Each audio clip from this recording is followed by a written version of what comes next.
Right.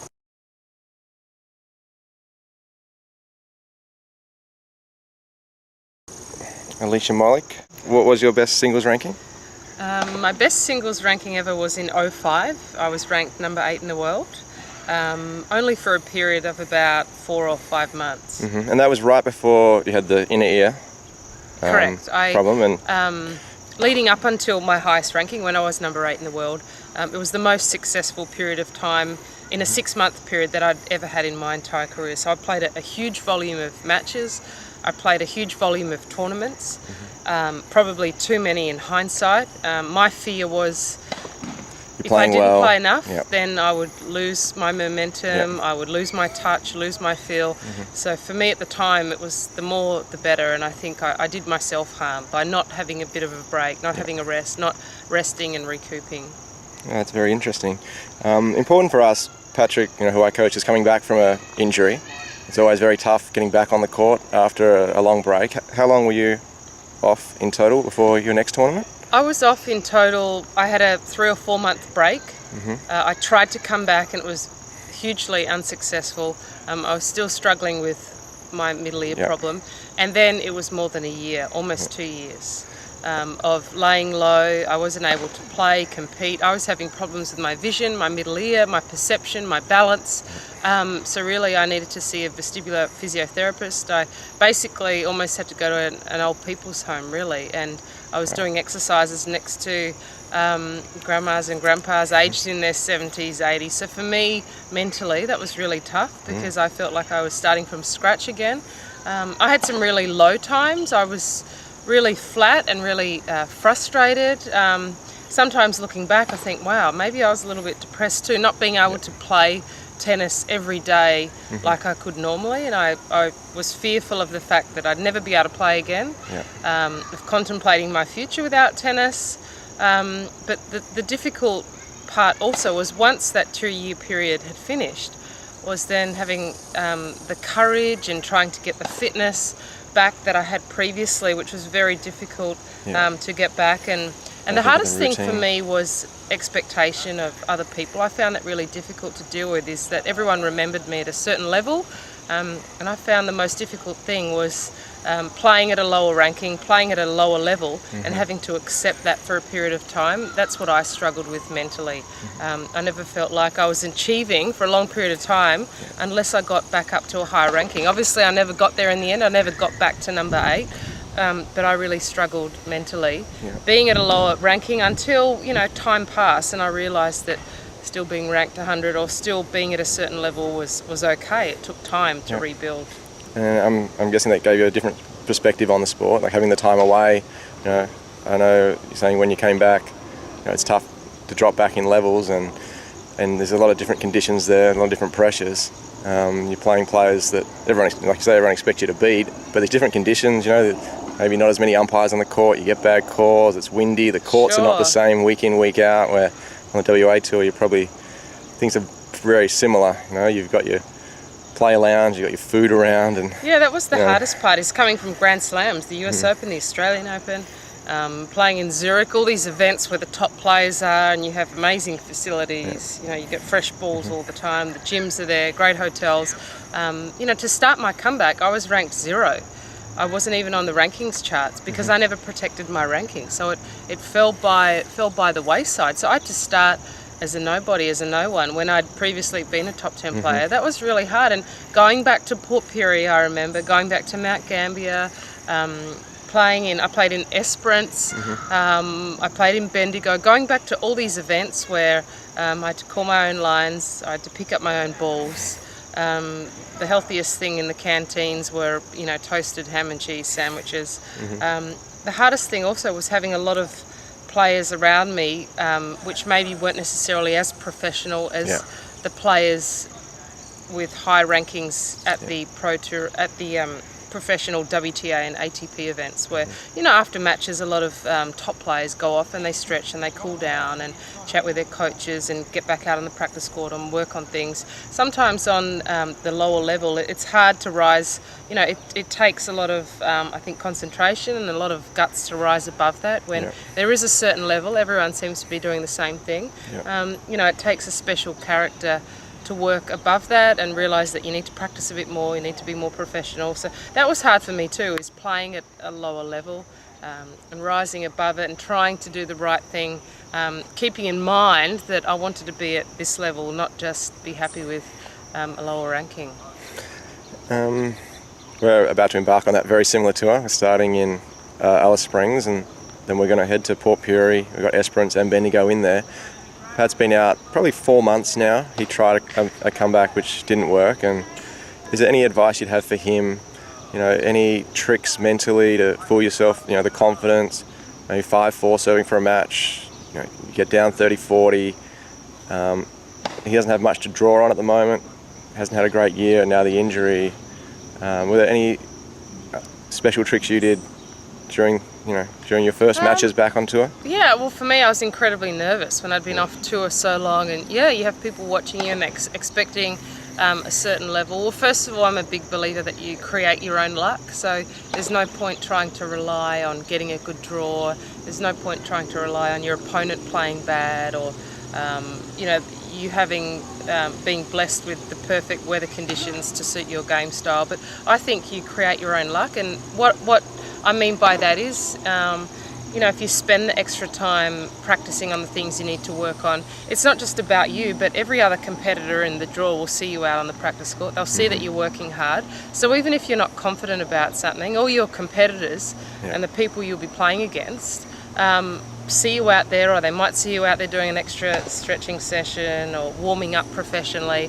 They see all of that and they'll all automatically think, wow, this guy's serious, that girl's serious, she's professional, I'm going to have a tough time against her or him on the match court. That's what I always remembered. And I remember going through some really tough sessions, running sessions and gym sessions, and what I'd remind myself when I either didn't feel like doing them or I found them really tough going is I'd think, right, if I get through this, the next select chord I get, I'm going to win. Or the next tie break I play, I'm going to scrape through and get. Yeah. I almost in my head created a reward system. And I think you do create your own luck, because if you go that extra mile, I think things start to work in your favour. But it is difficult conditions on the Pro Tour events that Pat's about to play. Port Pirie, it's not a nice place. It's windy, it's dusty, it's hot. There's not a lot to do there. The local pool is a great place to go and cool off if it happens to be hot and you are a bit bored. But finding the mindset to be really motivated and excited to play in those conditions and in cities like that or towns like that is very difficult. So it's just a little bit of a warning, but a little bit of something, some information to know what to expect. There are some nicer places to play, but you have to just, I guess, take all the conditions. Yeah. And I guess what I'm trying to say is be in control of what you can control. Yeah. And some days aren't going to be perfect. The weather won't be great. Your draw won't be fantastic, but control whatever you can. And that means controlling where you serve, controlling all those short forehands that you're running up to and working on. All those little 1%ers that will make a difference, help you win and help you get your confidence back. And I guess, my next question was going to be about external pressures, but you've sort of answered that. And when you're doing your workouts, because I've always noticed you're very relaxed off the court. You don't seem too stressed, but I guess that all comes from the practice you're doing. And because when you're on tour, you're trying to make money. You need to support yourself. You probably want to fly your family over every now and again to watch and things like that. So you're away from your family.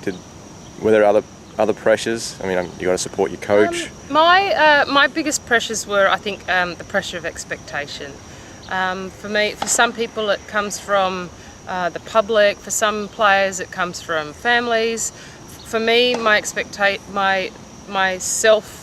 expectation I put on myself was the most damaging part. And I think I made a mistake in my career, and I don't know why, but I always worried about what other people thought of me, how they thought I was playing, my level, and what comments were being made. And I wish I just disregarded all of that, and I never worried. But for some reason, I always tried to please everyone. And I think the most important thing when you are a professional athlete, particularly in tennis, is please yourself. Go out and play the way you want to play, the way that you feel satisfied.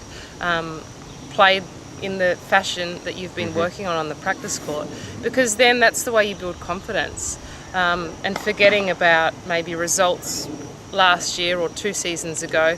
I mean, if you have gone through an injury and you have had a layoff, it's a fresh start. I always maintain that you need to disregard results from the past and just really look forward from this point onwards.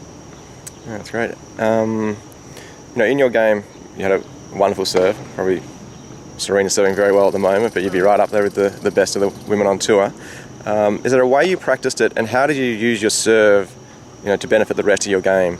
Now that you're off tour, you can probably give away a few of your secret plays. Like, I don't know if you used a kick serve out wide, serve volley, or on the ad side or on the juice side, pulling a girl wide and looking for your forehand to attack. Yeah, well, for me, my favourite serve was, yes, the kick serve out wide on the ad court, because a lot of girls are weaker up above their shoulders, and for me, I could cheat. I could kick and almost start moving to my left, which is a little bit what I guess Sam Stosur does now. She kicks and she knows that the girls don't have the shoulder strength to pull that ball back cross court. Yeah. So then I basically built my serve around how I would receive a forehand. Yep. I never had a great backhand, even when I was top 10 in the world. It was okay, it was average. Most girls on tour had a better backhand than me. So for me, my game was based around how I could get the quickest forehand. If a girl had a terrible forehand grip or a really extreme forehand grip, I would make a conscious effort of serving into that side, into her body, to really jam her up. So she'd mishit it, so then I could create myself a forehand. But I remember the times that I felt like I served the best, I'd stand up there and I'd think, I can ace on this serve. Yeah. And the next point I'd think, right, I can hit an ace on this serve. And I trusted my second serve as much as my first serve. So, there were many matches I went through and never served a double fault, because I just thought, if I miss my first, it doesn't matter. I still feel like I have a great second serve. And often the girls struggled more with my second serve in the end.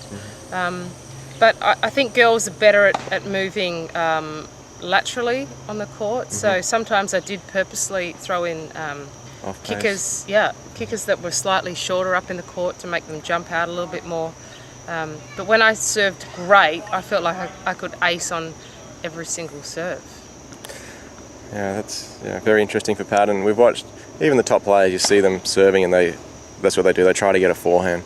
Federer and Nadal use their serve to set up the forehand. Even Andre Agassi didn't have a great serve. He was able to use it very well. One more question. What did you do pre-match? Did you have a routine that you did before every single match? And how did that play into making you feel relaxed on court? Or were there some days where you felt a bit sluggish and you had to mix it up and you had to have a cold shower or jump around a bit more? Yeah, well, pre-match I always did have pretty much the same routine. Obviously, you go through your practice session. I always like to talk about tactics before I went for my warm-up, as in hitting warm-up. And the reason that I like, instead of warming up and then chatting about it before the match, because I used to find my mind would race a little bit right before the match, so that wasn't a good time to process information for me. So often I'd like to talk with my coach before my actual hit. Yep. And if my coach wasn't there, I would run through it myself the night before while I was having dinner or something, or even that morning. So then once I was hitting and warming up, subconsciously I could think about all the things that we'd spoken about and my opponent's weaknesses. I'd often like to practice an hour and a half before I actually play it. It's enough time to shower, rest, relax before. I would always do a 10-minute quick warm-up before the match. So I did have a few beads of sweat running off, because the worst thing for me was having a slow start. It's always difficult to recover. So, I wanted to hit the ground running as soon as, and it's intimidating for the opponent too when they see you jumping around and doing a few sprints, and sometimes you don't feel like it. Sometimes I'd purposely do it where they could see, so they knew I was ready, even though, I wasn't necessarily in the mood for a warm-up, but, there's a bit of cat and mouse in it too, but it did help me, particularly on my serve, and I've never had the best footwork, so I really did have to warm up well before my matches. And the most important thing for me too was hydration. I'd always have electrolytes. Gastrolytes were my favourite things, the effervescent tablets which you can get at the chemist, so I highly recommend you take some of those on the tour, and have one in the morning and one in the afternoon, just so you make sure. Is that like a Barocca or? It's an effervescent tablet like a Barocca, but it's actually Sam uses them too. You just drop them in a bottle of water, and they provide all the essential electrolytes and sodium, potassium, without all the sweeteners. You know, the Gatorades and Powerades, they just have too much sugar. So a lot of the top players don't drink. You never see them drink Powerade. They have their own mixture of drinks. So particularly in Alice Springs where it's really hot. I mean, that's a one-up you can get on your opponents, and just making sure always if I went through a long match, that I had extra clothes, and yes, I had extra sweatbands, and yes, I had some fuel in there, like some energy food. I think particularly in Alice Springs when you're there, just make sure you... All right. And are you a ice bath after the match, after a hot match? Sometimes I did. I would often have a cold shower or where I could access an ice bath, yes, but it's always difficult. Sometimes you can find some bins or just do hot and cold shower, but for me it was always important to stretch actively. So while I was still warm and sweating, that was the time to go for a jog and do a proper cool down, because if you do leave it 5 minutes, 10 minutes, 15 minutes, you do cool down, and it's way less effective. But I think also the important part after playing a match, then you sort of have to time your cool down with fueling up too. So you're ready for your second round or ready for the doubles in the afternoon as well. You don't want to miss that window where you can take in some energy. Thanks a lot, Alicia. That was great.